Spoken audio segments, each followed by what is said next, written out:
Hello! So as you can tell by all of this, today's video is going to be a little bit more nerd oriented. Not that that's a bad thing, and from my intro you probably knew what you were getting yourself into. But statistically not all of you can be Doctor Who fans, so I'm just going to warn you now, this video is going to be entirely about Doctor Who. So anyways, throughout my entire life, or as long as I can remember, I've always had a major obsession that's kind of dominated my life. Like for a while it was Yu-Gi-Oh! That was when I was really young, and for a while it was also like The Legend of Zelda, which is why that's there. Now it's kind of, I've got a break in that obsession where it's more than one thing, like Marvel, Harry Potter, and of course Doctor Who, which is probably the largest of my obsessions currently. Recently, one of my YouTuber idols, Charlie is So Cool Like, uploaded a video called the Doctor Who Tag, and it's where he answered a few questions about Doctor Who because he's obsessed with it like lots of people are. So I figured I'd do the same thing. But before we get into that, story time. When I was in the United Kingdom very recently, I did a video on this actually, I went to something called the Doctor Who Experience, which is basically you walk in and they show you all the sets and costumes and everything that goes into making the show. But before that, you go on a little adventure with the Doctor where you fly around in the TARDIS for a bit, you get attacked by Daleks, stuff like that. And at the end of that, I got this pen that says Official Companion. So I've traveled with the Doctor. I do have actually a certificate, which I haven't signed yet, which says I helped fly the TARDIS, which is true because there is one room, I'll go through this real quick, that you walk in and they've got the TARDIS console in the center. And all around it are joysticks, but there's not enough for everyone, so of course right when I saw one I ran over and grabbed it. And then immediately the screen that the Doctor was on, the Matt Smith at the time, it comes on and he goes, "Who has the controls that says navigation?" And that was me. Freaked out a little bit and just kind of calmly stood there and raised my hand in this like crowd of people. And people were staring at me and it was very awkward. At the end of the tour, they lead you into a little gift shop, which is nothing but Doctor Who merchandise, which I proceeded to then buy around 200 pounds of stuff, which is equivalent to about $400. Alright, with that out of the way, let's move on to the questions. A couple years ago for Christmas, I asked my uncle to find me every single episode of Doctor Who ever, put it on an external hard drive and give it to me, which he did. It took about 3 months for him to locate and give me all the episodes, so I didn't get it until March. But the point is I've gone through, I've looked at at least a few episodes for every single Doctor, and I'd have to say, the first couple aren't that great. I mean, the first one's pretty boring. I know they had restraints because film was expensive. He was pretty boring. The second one I haven't really seen much of. Third, I don't think I've seen any of, actually. Fourth one, pretty good. I mean, I enjoy him. He's not my favorite, though. Fifth one, Sixth one, Seventh one, Eighth one, I don't think we saw enough of him. I mean, he had some really good character traits, but he was only in a short movie that came out in '96, I think, actually. That movie might be older than me.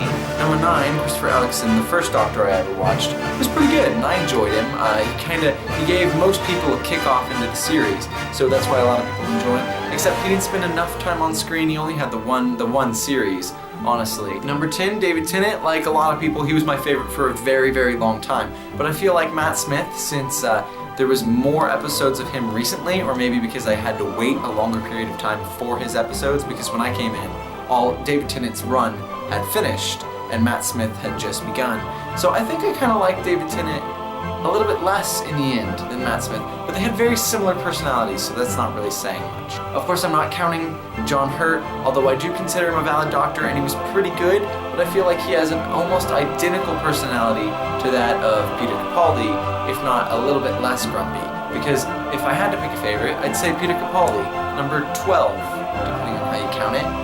He's probably my favorite. I like that they finally changed his personality, that he's not always happy-go-lucky, that he's got layers. My favorite story, I'm going to take this in lines of my favorite episode, would probably have to be the very first Christmas special that Matt Smith was in, which was called A Christmas Carol? Yeah. It was a really good, interesting story that really focused on time travel. And that I feel like that's what more Doctor Who episodes need. I mean, they all use time travel, but not really in the main plot of the episode. I feel like it should be deeper ingrained, like A Christmas Carol was. I know it doesn't match the rest of my costume, but I feel like it might be my only chance to put it on during this video. So, there we go. And yeah, A Christmas Carol, very good. I recommend it. Favorite companion? I like Clara. Clara's really good. except I feel like her personality is a little too basic. I mean, she's friends with the Doctor, and I get that. She's done a lot for him, and she understands him, which is what every companion should have. That should be their basic outline, and they should take that and expand on that, which is why my favorite companion is Rose Tyler. There's a lot of reasons why I like Rose Tyler, but mostly I like her because we got to see her family, her mother mostly, and her boyfriend, outside of her, and all the other companions were connected in some way, shape, or form. Of course, how she left the show was very, very sad, but I feel like she was probably the best.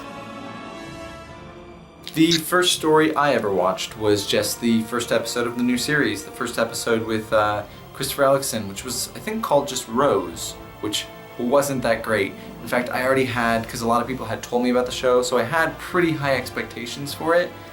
So I wasn't gonna let it fail. Like, if I had just seen that and it was the first I had ever heard of the show, I probably wouldn't have liked it. It's pretty weird. A trash can eats a person, and there's living plastic or something. It's been a very long time since I've seen it. Normally, since there's such a wide gap in between series, I kind of just, my favorite's just kind of the one I'm looking forward to the most, which is the next one coming up. Like, currently, I'd have to say it's series 9. But I did really enjoy Series 8, so if I had to pick one, I'd probably say it was that one, the first one with Peter Capaldi. I really like the one where Matt Smith dies, because they had made it clear before the episode started that he was out of regenerations. So I was really interested to see how the Time Lords came into that and how it meshed, and the story worked really well. And of course the regeneration, I'm not talking about the sneeze, where he just kind of turns into Peter Capaldi. I'm talking about before that, when he basically destroys an entire Dalek ship. My favorite desktop theme, I actually think it's really funny that they call them the desktop themes like it's a computer thing. Honestly, I think the original ones are pretty boring. David Tennant's this one was pretty good. I like how it was a big room with the console directly in the center, whereas Matt Smith's one, this one, I thought it was really boring. I get they were going for the kooky feeling, but I never liked it. But the new one, this one, it's perfect in every way. It seems like a perfect mix of the old series and the new series. It seems very futuristic, like it could actually be a time machine, like there's enough buttons there to actually move through time, like some of them were lacking. And finally, what is my favorite monster or villain? Monster-wise, I'd have to say the Daleks, because on more than one occasion, one of which happened in the Doctor Who experience that I was telling you about earlier. When you walk in, the TARDIS crashes, and the Doctor goes, "I don't know where we are, why don't you take a look?" And as I'm walking down the hallway, the big crowd was walking down the hallway, there's static in the speakers around you, and I listened closely and I heard the word "exterminate," which meant it was the Daleks, and I felt legitimate fear. So any monster, and the Daleks are the only ones, that make me feel legitimate fear must be the best. So definitely the Daleks. No matter how stupid they look, definitely the Daleks. But favorite villain-wise, the Mistress, the new incarnation of the Master. She's really good. She was the perfect mash of intelligent yet insane at the same time. Like, she could just kill you at any moment, and she just treated the entire human race like she could just crush them right under their foot. She was an amazing villain. I really hope, and I'm pretty sure they will, bring her back. She was really good. So yeah, that's pretty much it. I hope my nerdiness hasn't scared too many of you off. So yeah, I got this idea originally from Charlie is So Cool Like, so I'll link his Doctor Who tag there, and the original one, which is from a man named Luke, there.